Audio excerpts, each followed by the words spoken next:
In this peaceful spot by the River Brent in West London, St Mary's Perivale has stood for nearly 900 years. Surrounded by its peaceful churchyard, it has survived storms, wars, famines, plagues, and even developers. Acquired in 1976 by a charity set up for the purpose, it has now become one of the most important classical music venues in Britain.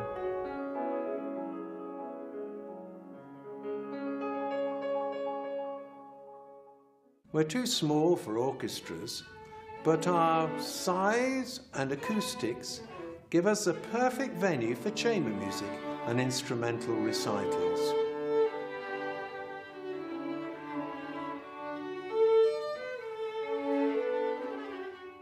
During the recent pandemic, we were not allowed to have a live audience, but we have not only survived but actually thrived by live streaming our concerts. Now, we are thrilled to be able to readmit an audience, but the live streams continue as an essential part of our offering. So, wherever you are, enjoy this concert. And please consider donating via our website.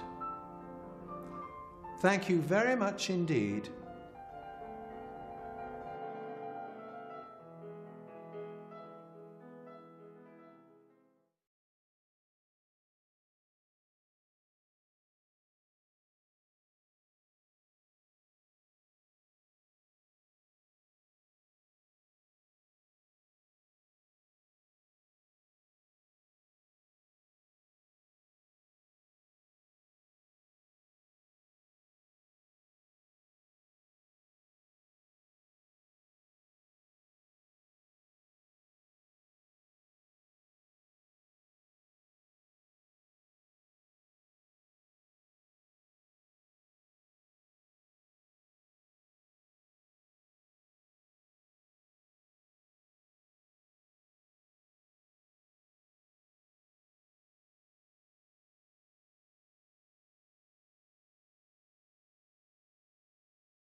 Good afternoon and welcome back to St Mary's Perivale.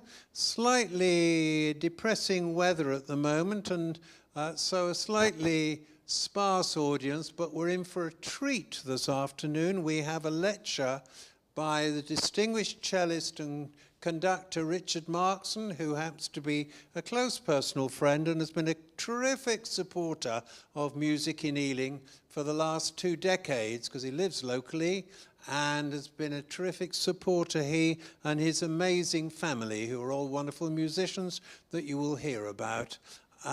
So without more ado, I'm going to ask Richard to come and sit here. We'll give him a big round of applause, and then we'll have a video clip of him conducting before he starts to talk about his life. So without more ado, let's give him a big round of applause.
Well, good afternoon, everybody.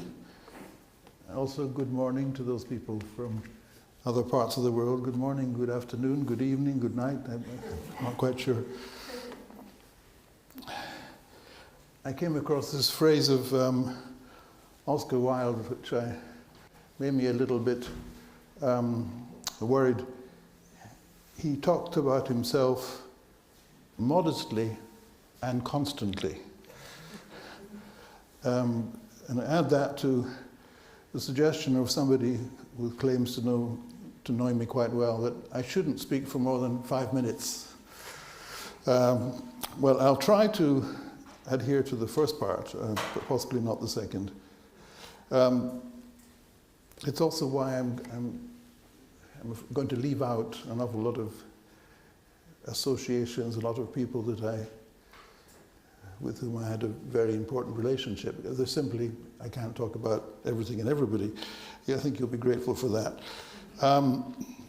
As to family history, well, you might be relieved to know that I can't go very much beyond my grandparents. I'm reliably informed that my ancestors are from Russia, from Poland, from Lithuania, from Belarus, Jewish immigrants.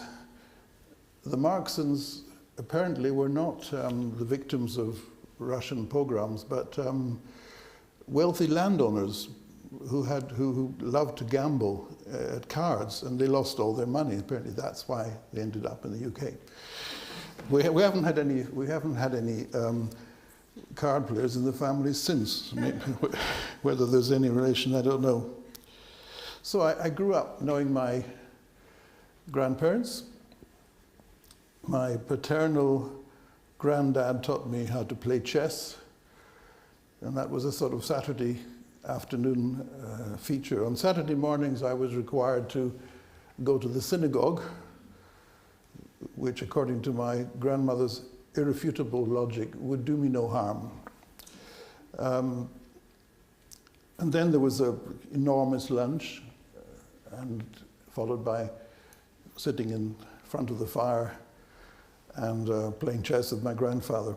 I then taught my brother, my younger brother, Jonathan, to play chess, but I hadn't taken into account perhaps that he would take it much more seriously, and within a very short space of time, he would be beating me with monotonous regularity.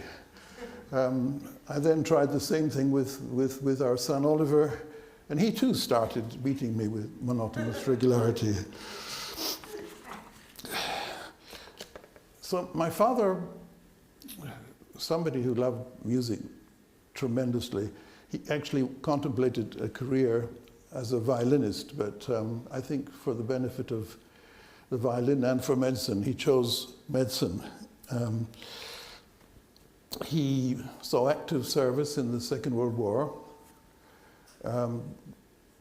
He liked to say that he had a good war, languishing in the Gold Coast, West Africa, with the rank of colonel bestowed upon him, not, I don't think, because of his prowess on the battlefield, but because of his medical status. And he had to take parades, and he talked about one particular officer who could never distinguish his left from his right foot. And that was Douglas Black, later Sir Douglas Black, one of the founders of the National Health Service and also president of the Royal College of Physicians. One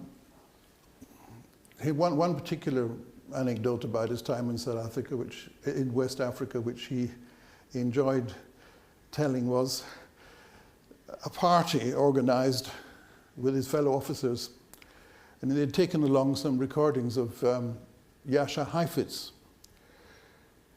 There was one particular officer who hadn't gone to the party, and he was asked the next morning, did you sleep well, sir?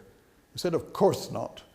How could I sleep well? I didn't sleep a wink because of Colonel Markson and his bloody violin. So my dad thought that was the best compliment he'd ever had for his violin playing, and he didn't think he would ever receive such a compliment again.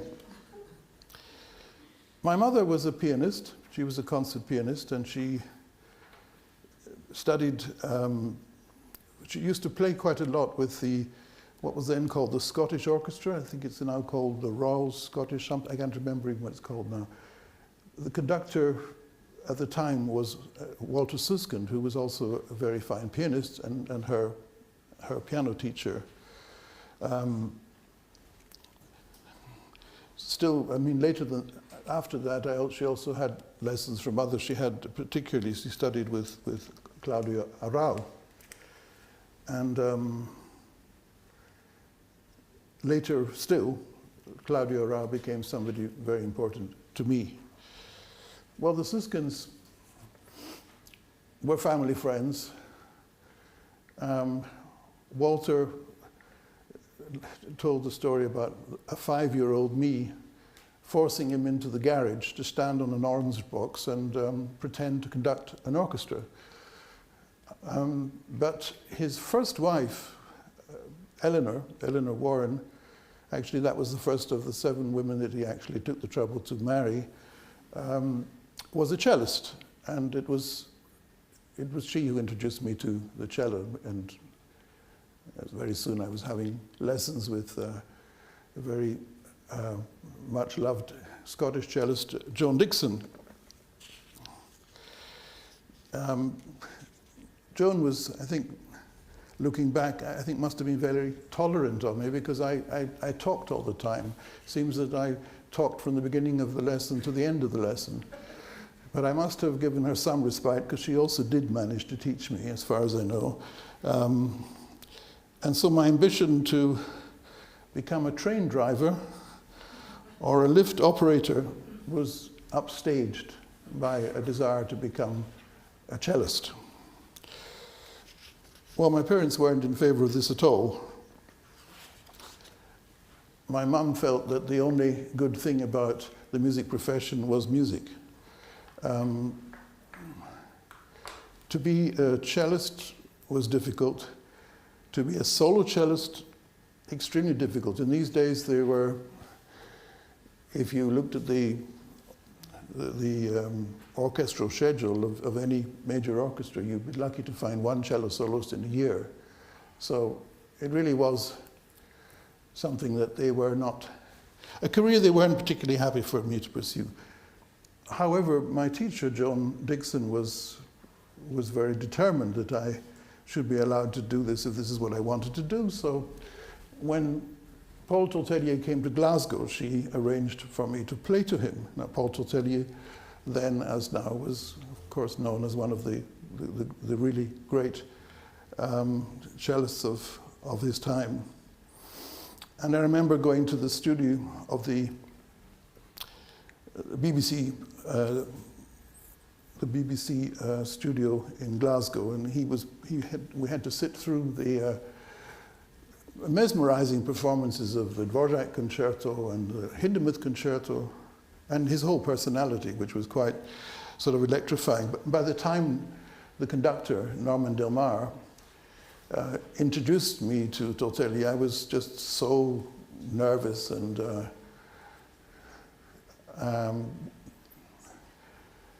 we went to a small room where I had to play Vivaldi Sonata. And this is a piece that I'd always played from memory. On this occasion, I had to play from the music because I was so nervous about it. And for some reason or other, Tortelier, who's somebody who had no half measures, he decided to enthuse about what he saw in a way that any mother would probably enjoy hearing their son talked about. But I had to go immediately to study with him in Paris. There was no question. I had to come now, straight away. Then he, on a sort of afterthought, he turned to me and said, "How old are you, my boy?" And I said, I'm 12 and a half. Thought about it. Said, "He's a little late, but we'll manage." So, you know, my parents couldn't really ignore this. By the way, I wanted you to hear this Vivaldi Sonata, the first movement, not played by me, but played exquisitely by Pierre Fournier. This was a recording that I grew up with, and I didn't know at that stage that he too would be somebody that would become very important in my life. This is the first movement of the E minor Vivaldi Sonata with Pierre Fournier.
So back to the story, my story.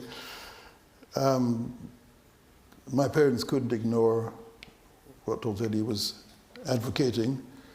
I was at a public school, Glasgow Academy, for which I had no great affection. It was a school that I would say prized prowess on the rugby field more than music, and I'm afraid I didn't really qualify for that very much.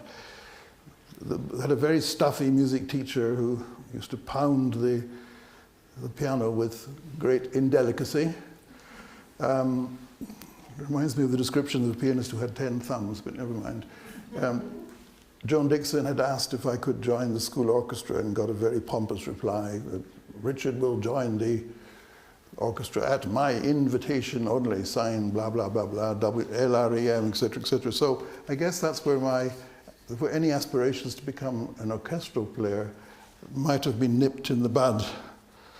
The headmaster of the school, however, was surprisingly forthcoming when my parents went to discuss the idea with him. He said, well, after all, let's face it, what do you learn in the classroom? But this didn't resolve the financial situation. And then out of the blue came an offer of help. Sir Alexander Cross, Baronet, in his tiny little handwriting, asked if he could invite himself for lunch. He'd like to come and he would like to see if he could help. I remember this old man, he was at least 82, I think.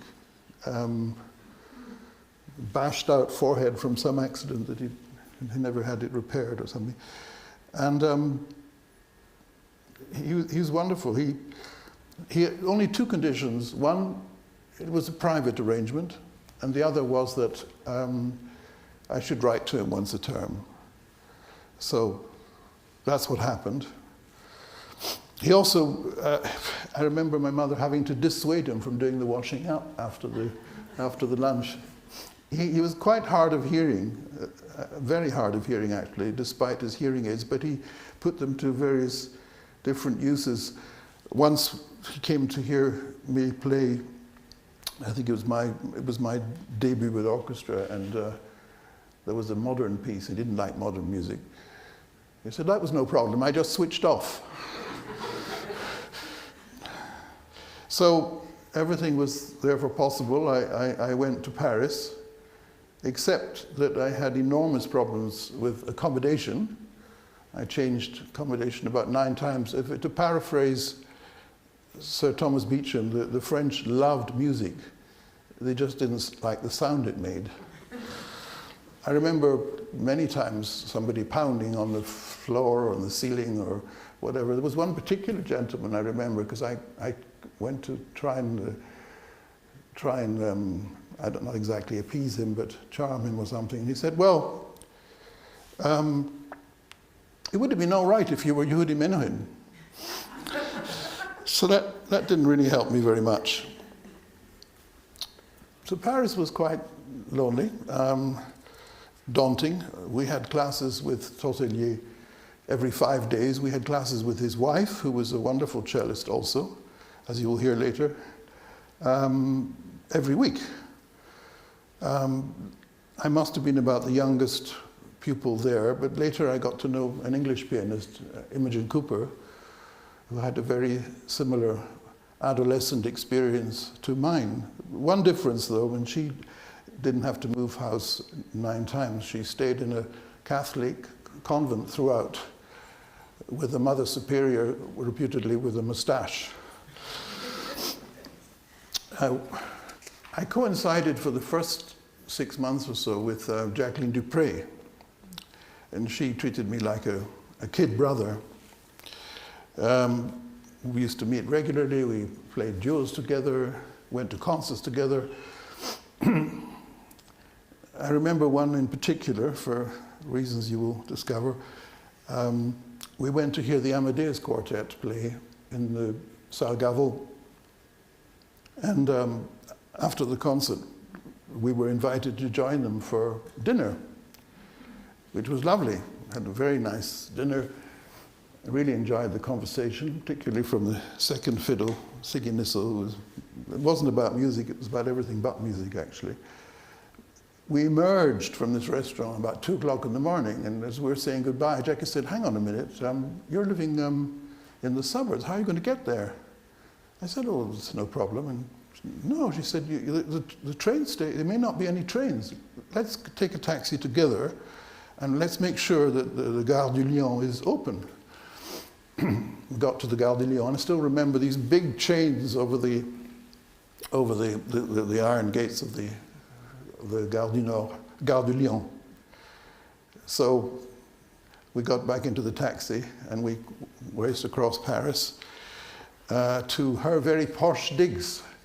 This would have been about 3 o'clock in the morning when she wakened the rather ill-humoured, understandably ill-humoured landlady, who provided me with a sleeping bag. And I probably fell asleep immediately, because the next thing I remember was looking up at a barefooted Jackie in her nightdress, brandishing a breakfast tray. So if ever I were to write my memoirs, that would have to be the chapter, My Night with Jacqueline Dupre. Later, Jackie went to Moscow to have lessons with Rostropovich. And when she came back from Moscow, she called me and she said, you know, I have to tell you, Rostropovich and Tortelier, they're exactly the same. There's only one difference. In Tortelier's class, the girls are in tears all the time. In Rostropovich's class, the boys are too. So many years later, not that many years later, but we had our last encounter. When she had this appalling illness, she was looked after by a very eminent rheumatologist, Professor Tiny to his friends, and he asked me to play at his wedding. So once the wedding was over, I went to talk to Jackie, who was in a wheelchair, and she had lost any control over her head movements, and she was completely blind at this stage. I had to announce, it's Richard, and to which she said, well done. And I think it was only weeks after that that she died. So very, very tragic. So, Tortelier, whenever he came to Glasgow, which was about once a year, he stayed with my parents, and of course I contrived to be there if at all possible. And I do remember we came back from a concert. He just played, I think, Dvorak, and my mother had invited some people round to meet the great man and have dinner. But Tortelier had other ideas. And now, Richard, we shall work. So this would have been, what, 10 o'clock, 11 o'clock at night after his concert. So I had to have a lesson. And in the course of this lesson, he wanted to demonstrate continuous vibrato, which he gleefully volunteered. One of his colleagues, Janusz Starker, did not have. So before he could be persuaded to have dinner, he sat down and played this saraband of the C minor suite. And it was undoubtedly the performance of that piece that I will always cherish. It was really something quite special. So we can have the photo of... Oh, you haven't had the Tortelier masterclass video. Oh dear, I'm sorry. Yes, I'm sorry, I forgot about that. Oh, that should have been earlier. Sorry, never mind. This is it's not inappropriate.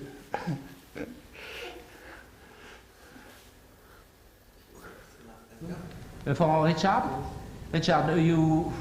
you like to play a little the menuet also? Yes, a little.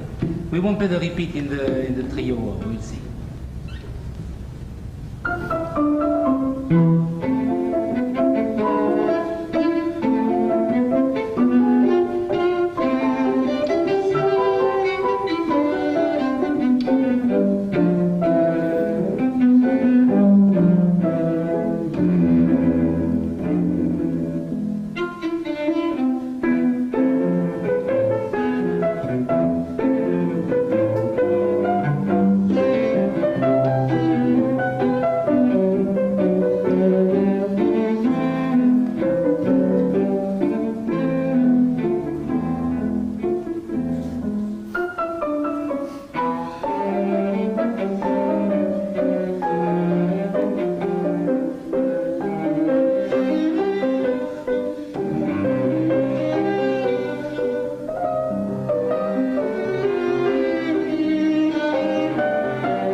have to tell you, I've never been so nervous as I was for that BBC recording.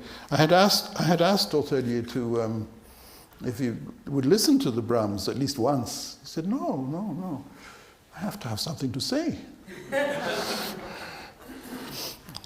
So I was saying that he used to, I think it might have been the first visit to Glasgow when he stayed with us, that he also decided to write a short piece for me to brush up on my sight reading. It was a piece for piano and cello, and I remember very well. He sat down at the piano, and I think it's probably Freudian, but I was a dreadful sight reader then, and I'm an even more dreadful sight reader now. And the more agitated he became, and he did become agitated, the worse my sight reading became. And it finally sort of reached the point where's your mother? Where's your mother? And my mother was actually in bed, recovering from an operation, but she was summoned. And then he started shouting, and he was getting I could see all the veins coming out of his forehead and everything. He was getting really into such a state. My mother, at one point, thought she had to get out of there. She couldn't cope with it anymore. So she said something or other about going to see about lunch. Well, Tortelier almost choked. Lunch? The boy is not more important than lunch?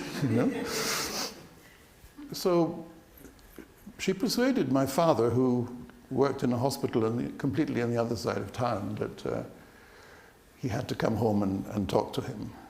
So he did. And I understand the conversation went like this. My father said to him, it's really not too late. If you made a mistake about Richard, it's fine. And Tortelier looked at him, was rather surprised. He said, but sight reading is not important.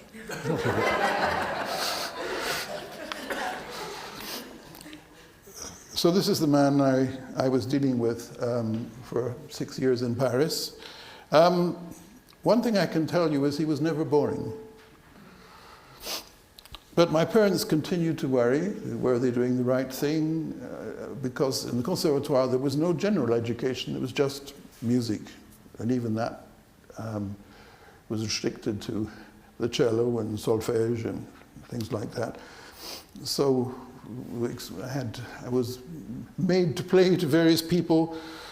Menuhin had just created his school at that point where it was possible to have a general education along with a musical one in a way that hadn't been done in this country before. He got me to play to his cellist, Maurice Gendron.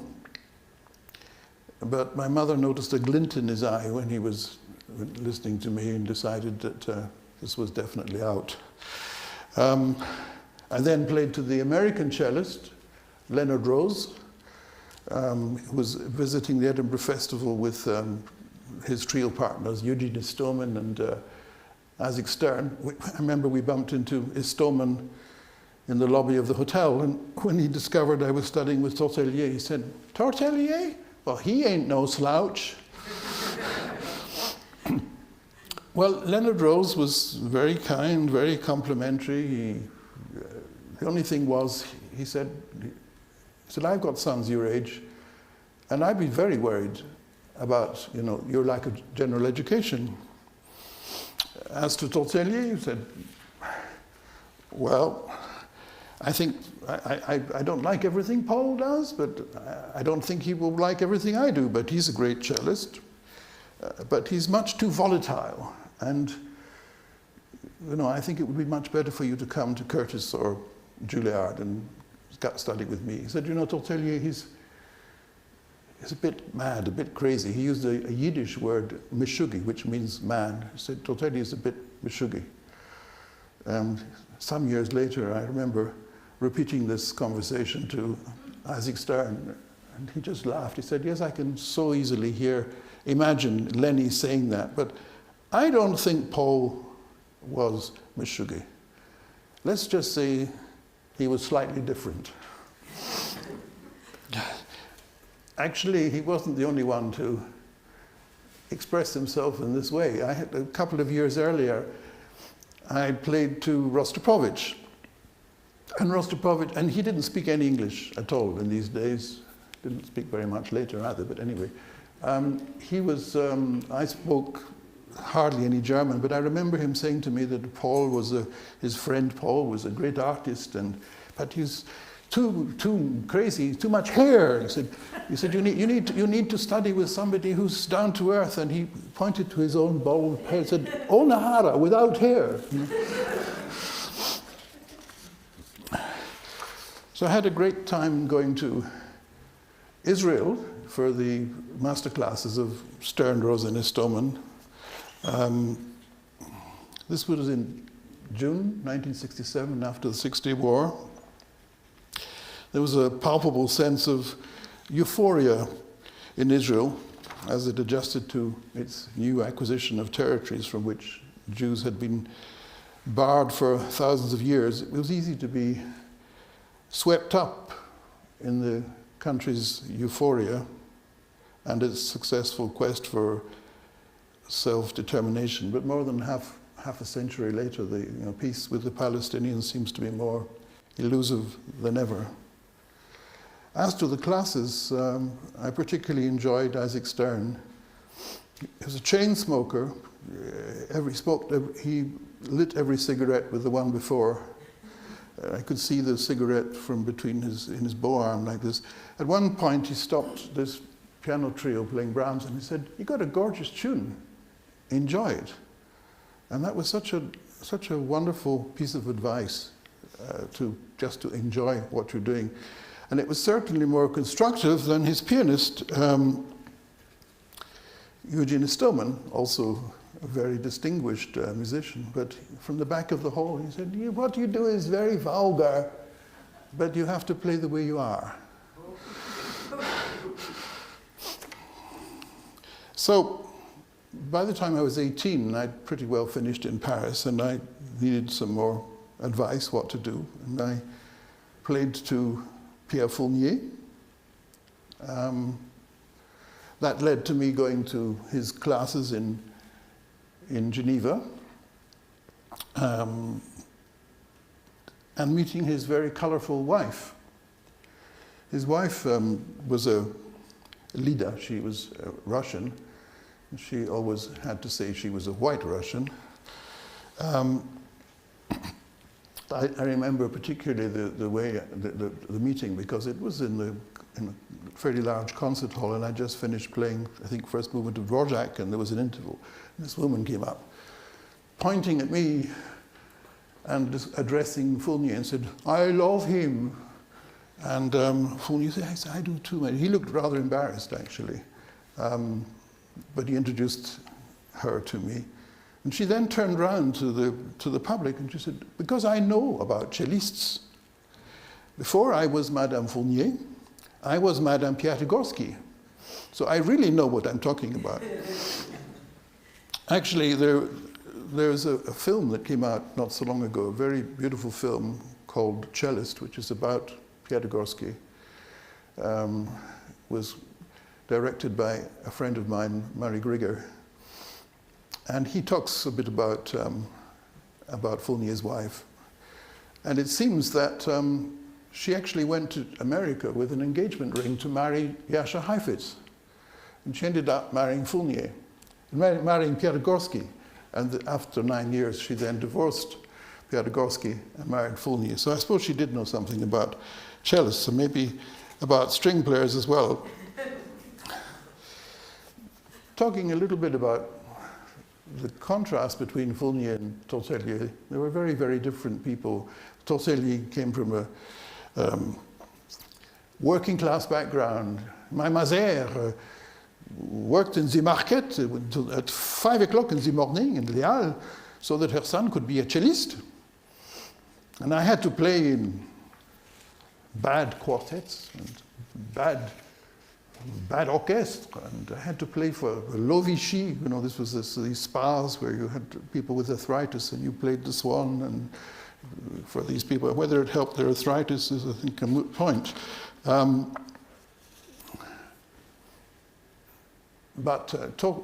Fournier, his father was a general, he just had to play. Sometime later, I had lunch, I had an afternoon tea with Fournier in the Westbury Hotel. And I remember him saying to me, you know, Richard, sometime I should write my memoir, because things were not always easy for me. I used to have to play in bad quartets, in bad orchestra.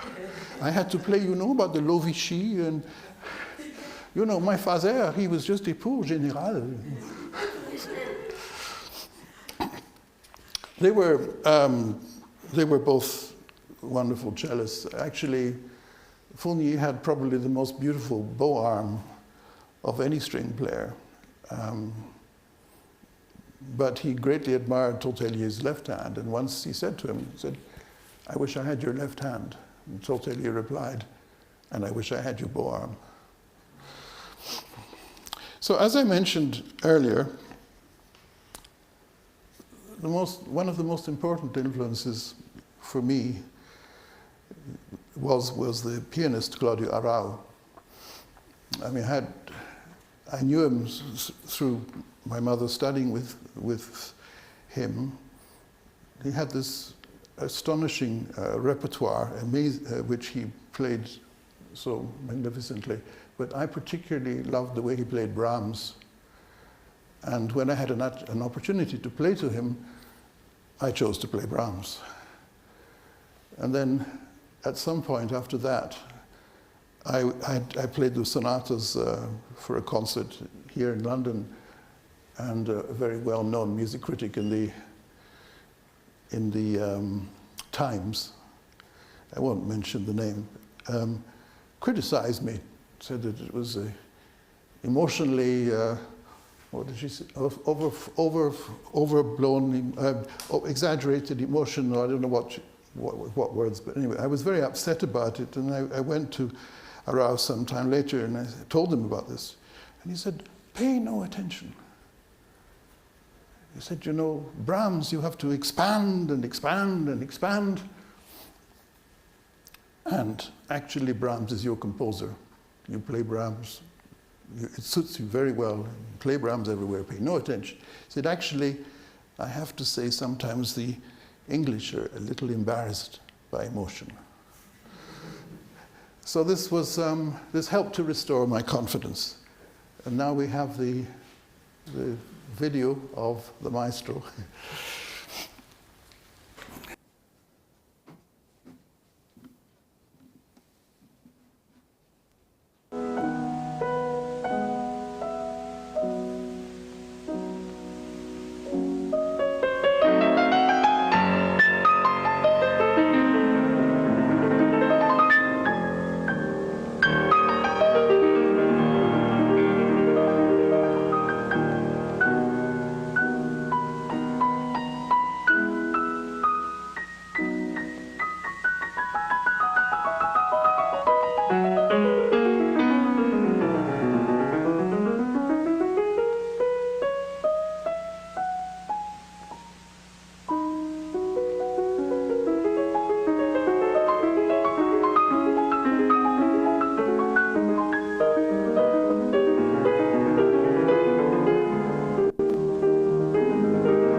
I have established a way of thinking throughout my life to be independent of everything.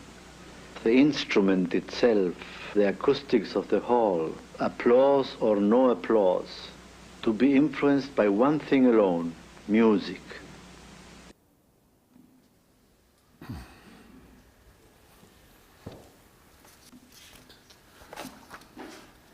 Well, difficult to transition from that, but I was in the process of transitioning from being a student to, as Isaac Stern aptly said, being responsible for my own mistakes. I had a very enjoyable recital, with my first recital at the Wigmore Hall with the South African pianist Lamar Krausen. But this concert was also very special to me for other reasons as well. We can have that photograph now, perhaps. Shulamit Ran. It's the first time that anybody had ever written a piece of music for me. And she wrote these very deeply expressive fantasy pieces, 3 fantasy pieces for cello and piano. She was due to attend the concert, to come from New York, but she fell down the stairs and broke her ankle. So she didn't make it to the concert, so she was very much missed. But in other ways, this was really it was a very meaningful occasion. Shulamit had come to the attention of Leonard Bernstein, winning a competition that he adjudicated. She hadn't yet taken her place as one of America's foremost composers, with the Pulitzer Prize amongst her many accolades. But I have great affection for this piece, and I felt very privileged to be able to give the first performance. I've since played it in various other places as well. So moving on, I accepted a very junior position at the Chinese university in Hong Kong. My room, my accommodation, was about the size of my bed, just a little bit bigger than my bed. It was at the bottom of a swamp. It was infested with mosquitoes and rats and various other creatures. But I thought that this was my introduction to academia, and I thought this would be, unlike the cutthroat performing industry, this would be as pure as the virgin snow. And then I went to their faculty meetings and heard everyone arguing bitterly about the credit worthiness of their particular course. They also thought that as expats they could they could be considered to be really very accomplished performers, which in many cases they weren't. But the idea emerged to collaborate with an American cellist, Barbara Worth, who was a very fine cellist, pupil of Starker, only living in Hong Kong because her husband was working there. And the idea came up that we would collaborate in the Schubert quintet, the two cello quintet. But the problem was, as I've just described, we had the first violin saying this note should be slightly longer, and I think Schubert's intention here might have been this should have been like this, and this staccato was perhaps not in the urtext, and it was going on like this, and they were completely ignoring the huge limitations in their playing, not to mention out of tune and all the rest of it. And Barbara, who was sitting next to me, I could see her becoming very, very still. And this stillness translated itself into a momentum as she rose to her feet.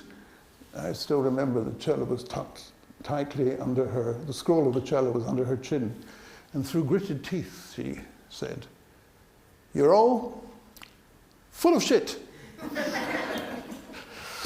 So that was the end of that rehearsal, though I think we eventually did get through the concert somehow. Well, one musician out there who was not full of shit was the violinist and conductor Lim Kek Chang. Now, Chang had actually studied, thanks for putting that, I forgot to mention, he actually studied with George Enesco, and he was a really wonderful violinist. Now, many of the players in the orchestra had swum from the mainland. Some of them hadn't made it, some of them were intercepted by sharks. But he basically single-handedly trained all these musicians and created this orchestra. I think it would never have happened without him. And we became very good friends, and also I taught his two sons. They both played the cello. One of them was exceedingly gifted. I really thought he might be a cellist. And jumping ahead quite a long time, I was visiting Melbourne when I caught up with the family again, and this very gifted cellist was now a cardiologist. So I think he made the right decision, probably. So during my time in Hong Kong, the orchestra became professional. It was, as I say, largely due to Chung, but also due to the business acumen of Klaus Heymann. We can have his picture up there if you like. What's there? Okay. Hi, Klaus. He was a German businessman. At the time I knew him, he was importing Revox tape recorders into Hong Kong. He hadn't yet embarked on what he's really best known for, which was the creation of Naxos. Naxos was a revolution, really, in the recording industry, because until then, recordings were quite expensive, but he brought the whole price down with Naxos, and of course all the other companies had to follow. Klaus, in helping the orchestra to transition into becoming a professional orchestra, he also had established all kinds of deals, one of them being with the Mandarin Hotel. As a visiting artist, as I became a year or two later, instead of arriving in the airport and going to my mosquito-infested accommodation at the bottom of a swamp, I was met by a limousine and escorted to the Mandarin Hotel and to my suite, where I had flowers and fruit and homemade truffles and my name embossed in gold leaf from Richard Markson at the Mandarin Hotel. So it was a bit of a contrast. I can see why people like to stay at the Mandarin. once, on one other occasion I was there, I was performing with Maxim Shostakovich, who's the son of the composer. Very bohemian character. And he woke me up at 1 o'clock in the morning. Said, we're in the peak having a barbecue, you must come. I said, it's 1 o'clock in the morning. Yes, but the food is so delicious, you have to come. I said, well, I'm sure it's delicious, but tomorrow I have rehearsal. Yes, I have a rehearsal too. I said, yes, but you're conducting, I have to play. So I didn't go. Still, it was a very happy occasion. Yes, briefly, let me talk about Jamaica. There's another place I visited for a few months. At the invitation of Henry Havergal. Henry was the principal at the Royal Scottish Academy of Music and Drama when I was a boy.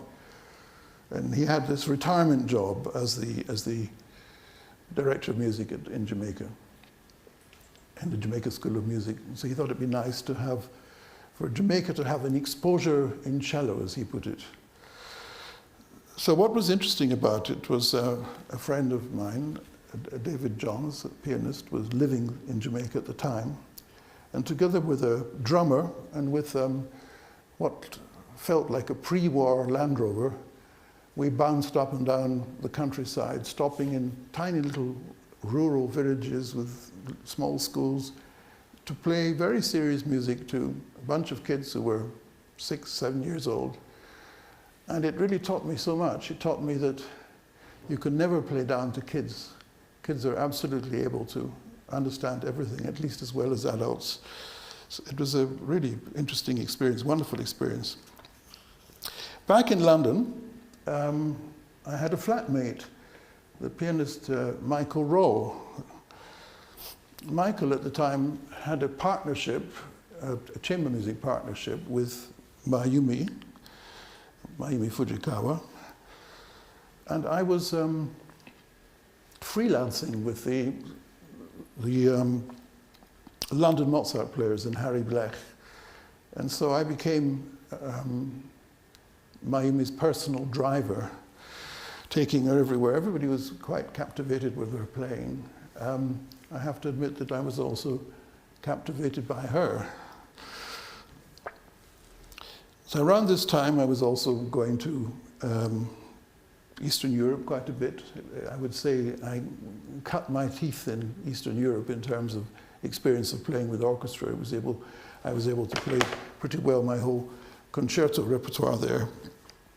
Of course, it was a very oppressive time. The Soviet Union was very much in charge, and Romania was particularly oppressive.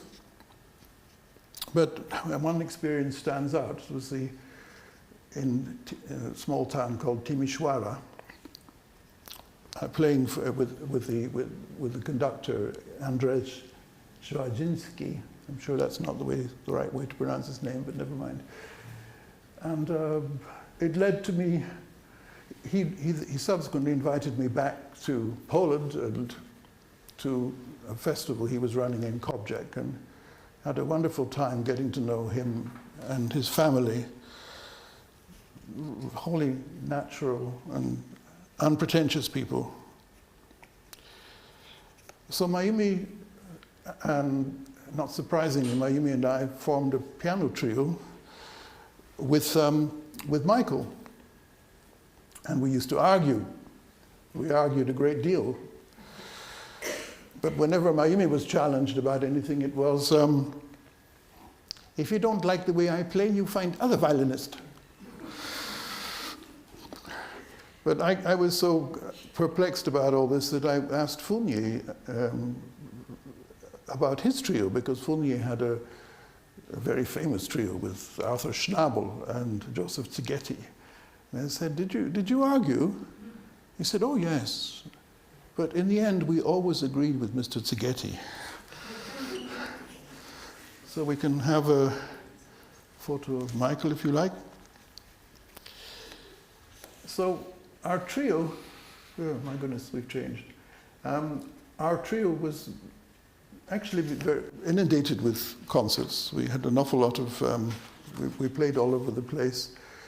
We also played the triple concerto on tour with the Royal Philharmonic. We called it the cripple concerto because it is actually horrendously difficult, particularly for the cello, I have to say.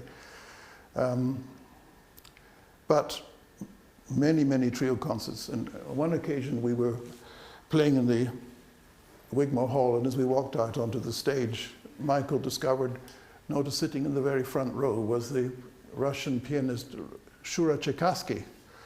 And he froze, you know. I think he would have preferred him to be anywhere except in that hall, certainly not sitting in the front. At the end of the concert, we realized we had to play an encore. We hadn't prepared for that, but the applause necessitated that we play something else. And we hadn't prepared anything, so we decided to fall back on the slow movement of the Mendelssohn trio that we had just played. And Shura came backstage, and his first question was, "What was the encore you played?"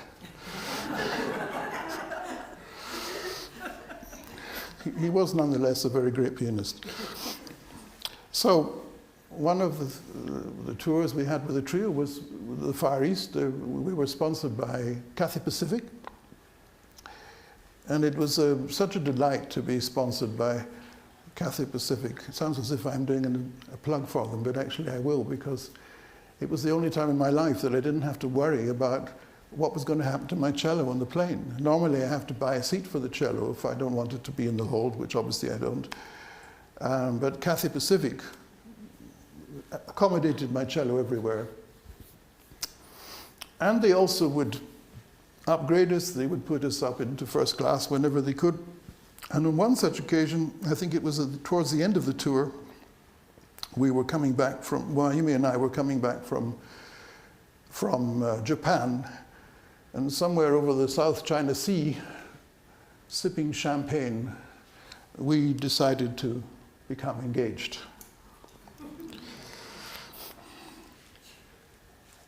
So, one of the pieces that we did play quite often was the Brahms double concerto. I would like to play an extract here with a dear friend of ours who just died, Yakov Bergman.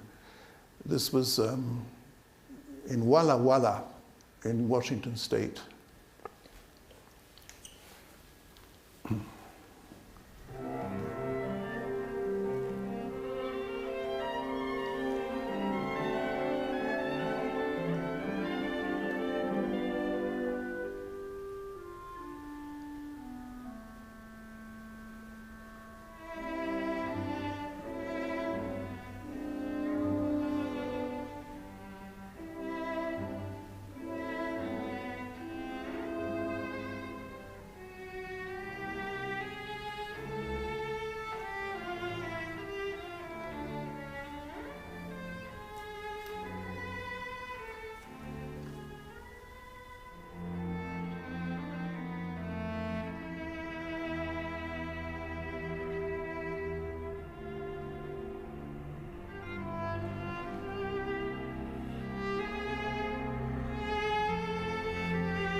So I thought you might also like to hear Miami without me. The BBC made a series of programs called Miami Plays Mozart. And this is the last movement of the Mozart Concerto in B-flat with the Scottish Chamber Orchestra conducted by Janos Fürst.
So my relationship with Fournier continued closer and closer. We became really quite good friends, I suppose. It seemed quite natural that he would call up and say, "Can I come and have dinner?" And we would sit in the kitchen and have dinner, and he would reminisce about many things. He also gave 2 recitals in Glasgow with my mother. We can have that picture there if you like. On one of the occasions that he was in Glasgow, there was a medical emergency, and my father had to rush into hospital. And after an exhaustive set of tests, apparently, he was able to reassure him that there was really nothing to worry about.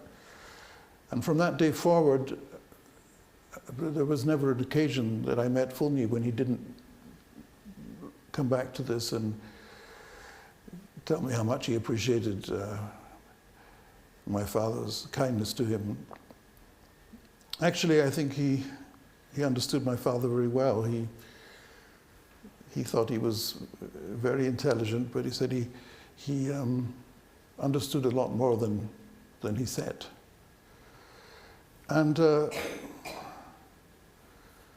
when my father died, I wanted to. I thought about letting Fournier know straight away, actually. But the doctor looking after my father, John Dang, who himself was a very, very fine musician, told me that he had heard on the news that Fournier had just died. It turned out that they both had died on the same day. So, moving on from there, Miami, at this stage, Miami was already had a very close friend, Mexican pianist, Jorge Federico Osorio. The friendship was extended to me, and this resulted in us going to Mexico at his invitation to perform trios, and actually we did the Cripple Concerto there quite a few times as well. Lots of collaborations, trios, duos, everything. I also went back, I think the following year, with the Sinfónica Nacional to give what I believe was the first ever performance of the Elgar Concerto there. With Jorge, we played in so many different places, so many different countries. We had lots of experiences that would take much too long to talk about here. Jorge also introduced me to his erstwhile piano teacher, by this time already a fairly elderly gentleman by the name of Bernard Flavigny. I say elderly, but he wasn't really, he was younger than everybody else in terms of his spirit and his sense of humor, but it was such a delight to know, it is such a delight to know Bernard, and he has the most extraordinary range of color on the piano of anybody that I've ever heard. And he could even play a scale, and you would enjoy listening to that. I had the pleasure of performing with him, and also with his wife, Joanne. We played in France, we also played in the States, we also played in Canada together. But Bernard had lots of funny stories to tell about his teacher, Cortot, and also about Messiaen, and also about his friendship with Boulez, who apparently had a wicked sense of humor and was always pulling Messiaen's leg. I also used to go to Dublin very often. A cellist there, Aisling Dury-Byrne, who was a classmate of mine in Paris, thought it was now the principal cello of the RT Symphony Orchestra, and she had this idea that I could come and give classes, which I did regularly. But what I remember particularly was one rehearsal for the Haydn Concerto with the Irish Chamber Orchestra and Louis Frémaux. It was in the examination hall of Trinity College Dublin, which some of you might remember was where they filmed Educating Rita with Julie Walters and Michael Caine. The rehearsal was delayed because Louis Frémaux had failed to turn up, and they asked me if I would take the rehearsal. I was just working up the courage to do that when he appeared. And the one thing I remember was this feeling of disappointment. Suddenly I thought, I realized that in my deep innermost soul or something that I really rather wanted to conduct.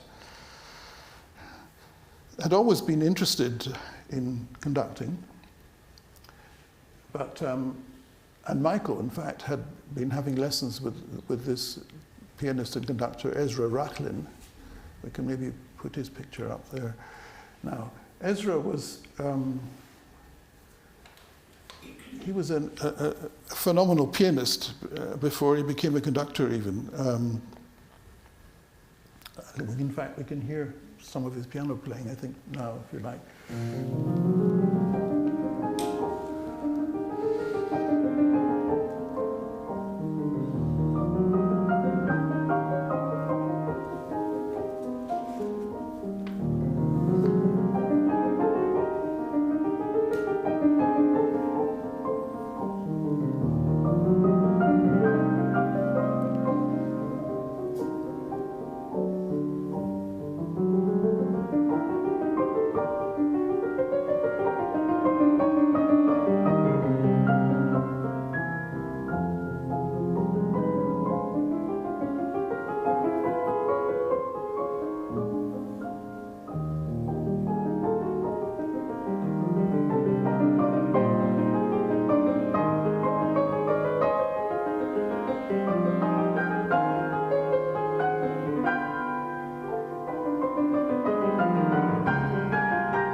So Ezra was actually a child prodigy.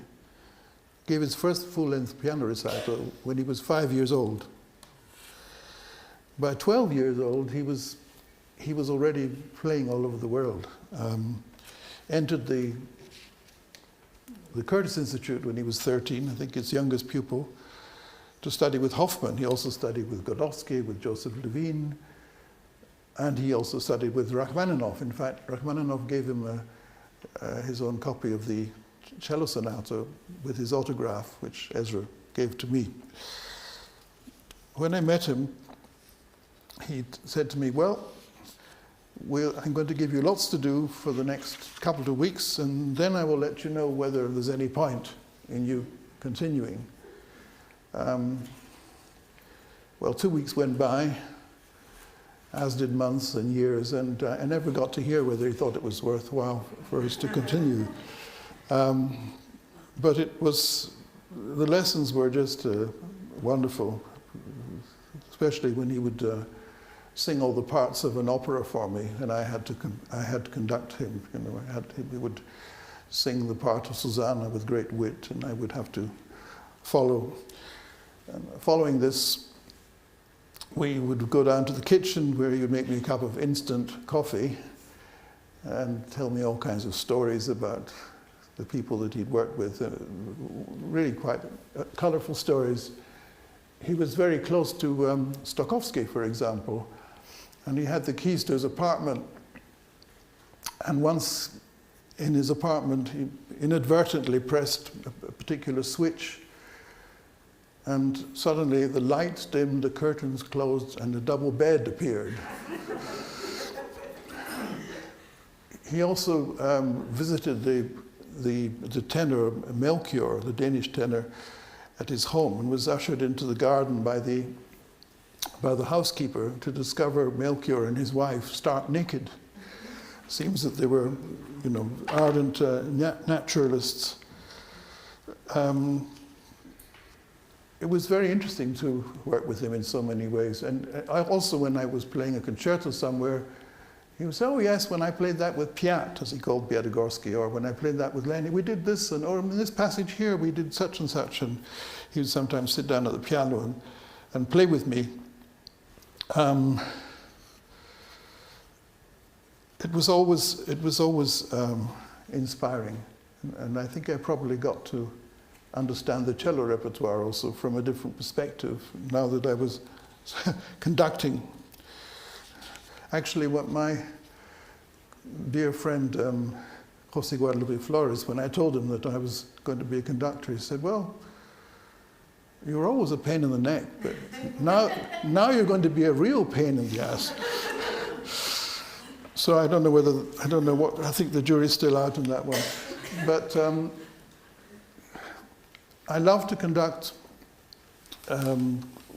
choral works with orchestra. And I had this opportunity in Brazil to build an orchestra and to conduct things like the Mozart Coronation Mass, and Schubert Masses, Fauré Requiem. And I always thought there was something a little bit funny about the fact that out there I was probably the only Jew within several thousand miles, and I was sort of pleading with this staunchly Catholic choir to sing Crucifixus with much more passion and conviction. And I'd always come back to Ezra and report my experiences, and once I was really embarrassed to do so because I'd really lost my rag with this particular orchestra. And the funny thing was that after I'd completely lost it, there was a silence, and then they started to play better. And Ezra was just laughing his head off. He said, so now you're really learning how to conduct. Well, he died of complications following vascular surgery, but I now have all his music. He bequeathed everything to me, his piano music, his orchestral music. Somebody that I met through him in a way was the conductor John Curo when I was visiting Australia. John had, I think, been trained by Ezra, and he had built up the Queensland Youth Symphony, which I think is absolutely phenomenal youth orchestra, really amazing orchestra. I was very privileged when he invited me back my following visit to conduct them and also to play with them. But he also procured for me this tape, which is in very poor condition, but it's quite historic, really. It's a performance of the Dvorak cello concerto with my teacher Tortelier and with my teacher Ezra Rachlin.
whilst I was in Australia, I taught at all the conservatories. They don't.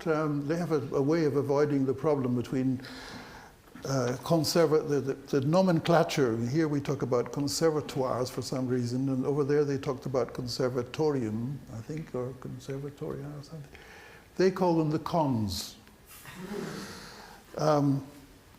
Virtually everywhere I've been, I've tried to teach.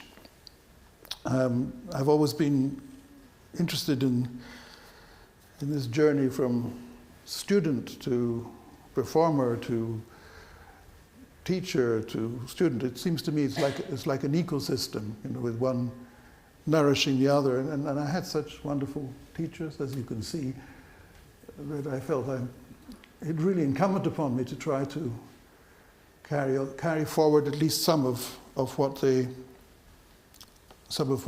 gave me. I was very close to Tortellier's wife and Tortellier's subsequently widow, Maud, and it was wonderful that I was able to organize for her to come to Trinity College here in London and give some classes. And she wanted to know what everybody was going to play. And one particular student who was due to play, I think it was Debussy, and suddenly decided, no, I want to play Elgar. Madame Tortellier said, no, I'm not ready. Anyway, she played, the class was wonderful, and she demonstrated the Elgar concerto perfectly well. And afterwards, over dinner, I asked her, I said, why did you not want to do this? Obviously, you knew this piece very well. She said, well, yes, it's a concerto I really love, but I never had the opportunity to play it. Now, I knew that I was going to Rio, to a cello festival the following summer, in which we were going to pay homage to her late husband, and we were going to play the double concerto of Tortelier. And so I contacted the conductor, my friend José Guadalupe, to ask whether they could somehow arrange for her to play Elgar. And a lot of toing and froing, but eventually they said, all right, she could play Elgar, but it would have to be in the same concert, which she was reluctant to do, but nonetheless agreed. So she was so nervous. I remember, particularly when she walked onto the stage at rehearsal and she saw the whole place was floodlit, cameras, that it was going to be live transmission all the way through Brazil. I don't think she was very happy about that. That's the way things are sometimes done in Brazil. And then following her Elgar, which she played marvelously, we played the double concerto, so we can have a little bit of that now, if you like.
So just a footnote. As we walked off the stage for the last time, she gave me a big hug. And she said, I think he would have been happy. And she said, by the way, this was my last concert. And it was, in fact, the last time she ever played in public. So, I cannot fail to mention the most important person in our lives, our son Oliver. We sent him to a good school in the hope that this might lead to a sensible choice of profession. He even donned a white coat and followed Hugh around in Ealing Hospital for a couple of weeks, I think. Then our hopes were further raised when he was offered a place to read biology at King's. But after some procrastination, he opted for the precarious profession of music. Unlike his parents, he's a gifted composer and an academic whose doctoral thesis champions the works of the Russian composer Nikolai Medtner.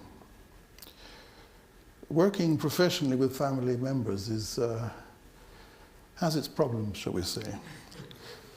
But it's been deeply satisfying also to have that dimension that we can share.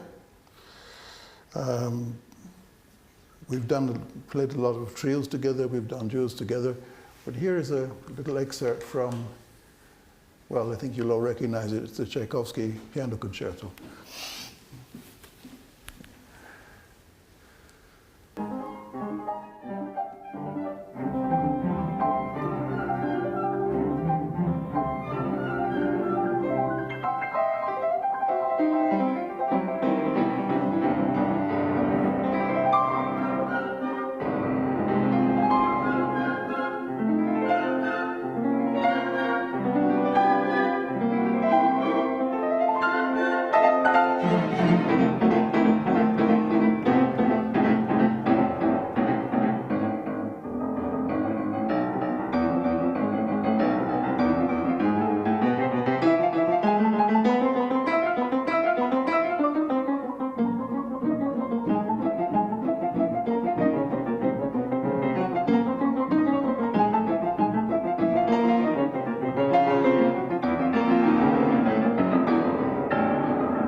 That was with the Carlos Chavez Orchestra in Mexico, which I had the historic honor, if you like, of conducting in the last concert that took place in Mexico before everything shut down with COVID. The next day, there were no public engagements, so I was very lucky. We were very lucky. That was not the time. It was a subsequent occasion. But I don't think we could ever say that the pandemic had any silver lining in its clouds. But back in London and unable to travel, I had a recording of the Haydn cello concerti, which was now relocated to London, and so I was able to record last year. It was a pretty sort of hairy experience in some ways because we didn't know who was going to have to drop out with COVID at the last minute. In fact, there was a horn player who cancelled at literally 1 hour's notice when he tested positive for COVID. But somehow we managed to make the recording, very fortunately, with members of the London Philharmonic and some very gifted former students that I hold in great affection. So there are actually some CDs here available for those who would prefer a physical copy with the program notes to Spotify or Amazon or what all these other things are supposed to be. I'm very pleased to announce that the proceeds will go to St. Mary's Perivale. It's thanks to Hugh Matter and St. Mary's. Family, close friends and students, we've all had the opportunity over so many years to make music here. It's a very special place in our hearts and quite unlike any of the concert halls in the world. So, in conclusion, let me just say this. Music has been my eyes and ears, the vehicle through which I have experienced life and to some extent gained an understanding of it. Working with peers is the best way to relate to another country. I managed to pick up a few languages, but the language of music was always our common bond.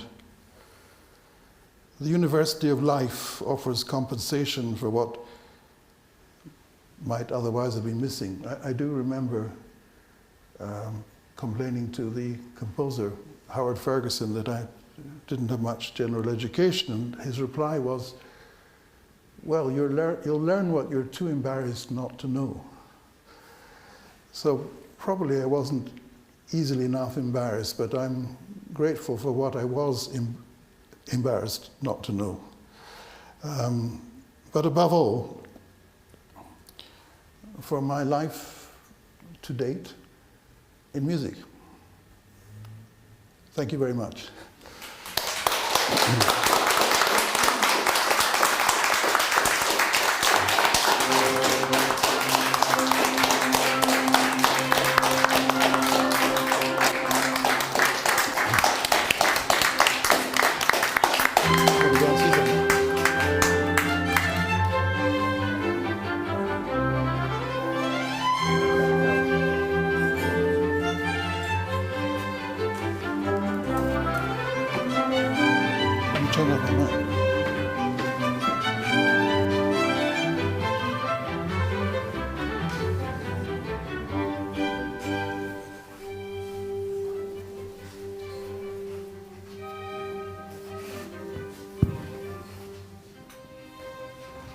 Well, what an inspiring afternoon. I thought I knew Richard quite well, having been a close friend for 20 years, but I didn't know all that. What an amazing story, with those amazing acquaintances with so many legends that the rest of us have read about, but never met. And what a fantastic family, all three of them, absolutely phenomenal musicians. I do remember Oliver coming on work experience, following around on my ward rounds for a fortnight, I seem to put him off, actually. I think after seeing me at work, he decided not to do medicine. Very wise. If you can play the Tchaikovsky like that, it would have been a waste.